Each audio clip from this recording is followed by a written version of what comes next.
आपने जैसे पढ़ाई लिखाई की होगी तो आपका क्या क्या मन हुआ कि मैं इस रास्ते पे जाऊं या आचार्य बनूं? आपने इतना पढ़ा, आप हिंदी, आपने इतनी बुक्स लिखी हैं, तो बुक्स में भी मैंने देखा ना आपकी हिंदी तो दो दो वर्ड को चिपका के वो लिखी गई। मैंने पढ़ी है आपकी, वो जो आरोग्य मंत्र में लेके गई थी, आरोग्य अंग, तो वो मैंने पढ़ा। तो हिंदी में कुछ वर्ड थे उसमें तो काफी जोड़ जोड़ के लिखे गए हैं, यानी दो शब्दों का एक शब्द बनाया गया। मतलब अच्छा खासा जो हिंदी का बच्चा बोलो इंटर क्लास का, वो भी आपकी हिंदी को नहीं पढ़ सकता अगर उसको सही पढ़ना ना आए।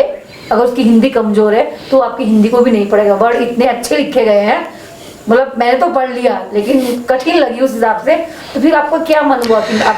नहीं, कठिन नहीं। क्या होता है सरिता जी, जीवन में कोई भी चीज़ शुद्ध ही तो होनी चाहिए। जैसे मैं बड़ा अचंभा करता हूँ, जैसे लोग बोलते हैं आप तो बहुत शुद्ध हिंदी बोलते हैं। हाँ जी, बोलते तो क्या अशुद्ध बोलना चाहिए? नहीं, एक मेरा सवाल ये है, तो क्या हम अशुद्ध बोलें? जैसे किसी ने कहा कि ऐसा समझो कि जैसे आपने मुझे दूध पीने के लिए दिया, तो मेरे को आपने तो बड़ा शुद्ध दूध दिया है, तो इसमें 1 चम्मच मिट्टी डाल दें क्या? मतलब इसको अशुद्ध कर दें क्या? शुद्ध ही तो चीज़ होनी चाहिए। भाषा हो, संस्कार हो, जीवन हो, वस्त्र हो, आपका घर हो, आपका भोजन हो, सब कुछ शुद्ध होना चाहिए।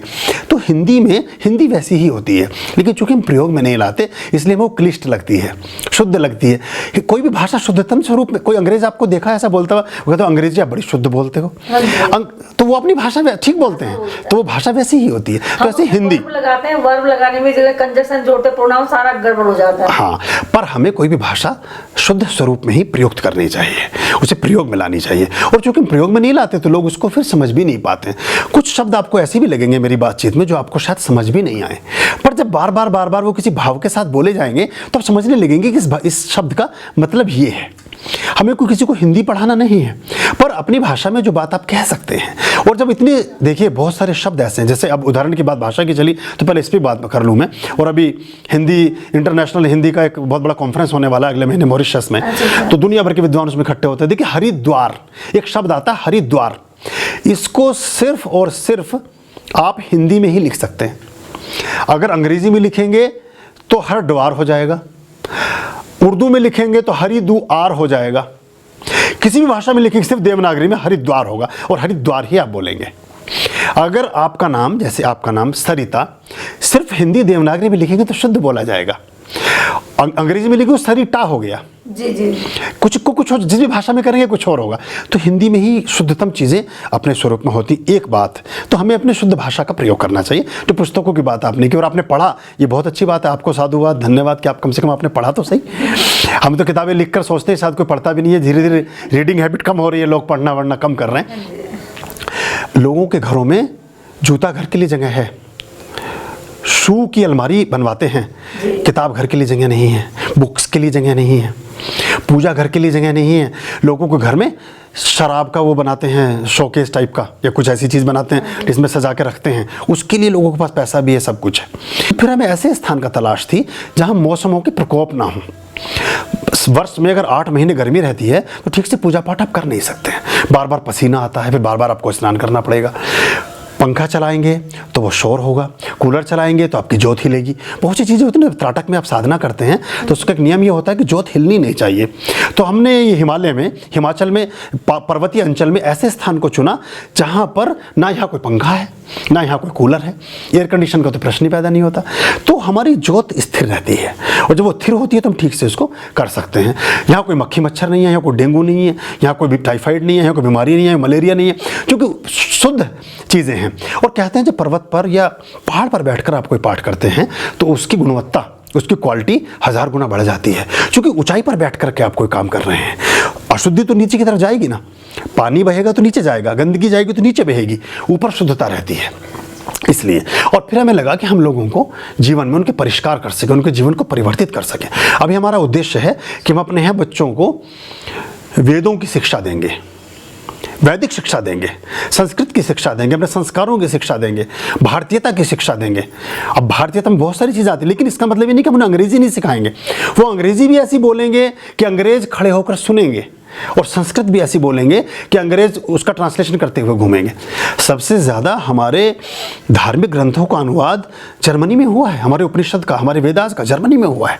वहाँ सारे के सारे ऋग्वेद के जो मंडल भारत में नहीं है वो अभी भी वहाँ लाइब्रेरी में रखे हुए हैं, फ्रैंकफर्ट यूनिवर्सिटी की लाइब्रेरी में रखे हैं। जर्मनी में, तो वो लोग बहुत कीन है, बहुत सीरियस हैं इन सब चीज़ों में। हमें इसका विकास करना चाहिए, अपने बच्चों को उन चीज़ों की तरफ ले जाना चाहिए। पूरा पश्चिम भारत होना चाहता है, वो राधे हरे रामा हरे कृष्णा करते हुए घूम रहे हैं वृंदावन में सब, और हम उनकी कल्चर को अपना रहे हैं। अब बहुत सी चीज़ें हमारी भौगोलिक चीज़ें से जुड़ी हैं। भारत में +40 तक टेम्परेचर जा रहा है। देखिए बहुत सारे ओल्ड टेस्टामेंट में, बाइबल में, जीसस क्राइस्ट एक प्रसंग में मदिरा जैसे किसी पदार्थ का जो थोड़ा सा गर्म होता है, उत्तेजक होता है, उस पदार्थ का वितरण करते हैं चर्च के, मंदिर के देवालय के बाहर खड़े होकर। चर्च तो तब होते नहीं थे, मंदिर ही होते थे जब जीसस क्राइस्ट के समय में। लेकिन -40 में अगर जर्मनी में कोई व्यक्ति शराब का सेवन करता है, किसी चीज़ का सेवन करता है, तो हो सकता है उसके स्वास्थ्य में उससे कुछ लाभ हो जाता हो। हम तो सख्त विरोध करते हैं, सख्त मनाही करते हैं। बहुत सारे लोगों ने हमारे कहने से छोड़ी भी है। लेकिन अगर वहाँ कोई आदमी इनटेक कर रहा है तो हो सकता है भौगोलिक रूप से उसके लिए लाभदायक हो। लेकिन भारत में जहाँ +40 टेम्परेचर है, जयपुर में, जोधपुर में, राजस्थान में, और यूपी में और दिल्ली में, वहाँ आदमी दीवारों में टक्कर मार रहा है, कोई ज़रूरत नहीं है उसकी। ऐसे ही बात आई मांसाहार की। मांसाहार मिडिल ईस्ट से आया। अरब के देशों में, जो मुस्लिम देश हैं, अरब के देश हैं, वहाँ वनस्पति नहीं होती, चारों तरफ बियाबान, सहरा ही सहरा, रेगिस्तानी रेगिस्तान है। वहाँ सब्जी जो इंपोर्ट होती है, वहाँ गोभी है 500 रुपये किलो और बकरा है 50 रुपये किलो। तो उन्हें लगा कि ये आसान है, इसको आप इस्तेमाल कर लें, इसको आप खा लें।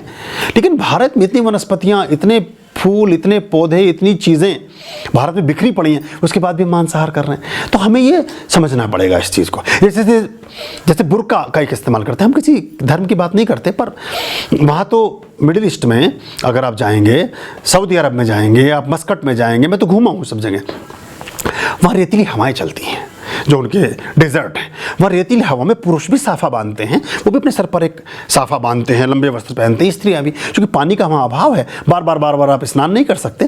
तो उन्होंने कहा कि ऐसा कपड़ा पहन लो। लेकिन जम्मू कश्मीर में, हिमाचल में, उत्तरांचल में, पर्वतीय क्षेत्रों में भी आप कपड़ा पहनकर घूम रहे हैं। यहाँ तो कोई रेत भरी हवा नहीं चल रही है, यहाँ तो कोई धूल भरी हवा नहीं चल रही है। तो ऐसे हिंदू धर्म, सभी धर्मों में छोटी चीज़ें ऐसी चिपक जाती हैं कि फिर हम उन्हें धीरे से अलग नहीं कर पाते हैं, और वो हमारे उसका हिस्सा हो जाती है। अब शराब का कोई ज़रूरत नहीं है, ना फिजिकली, ना मेंटली, ना फाइनेंशियली, ना सोशली, पर लोग पी रहे हैं।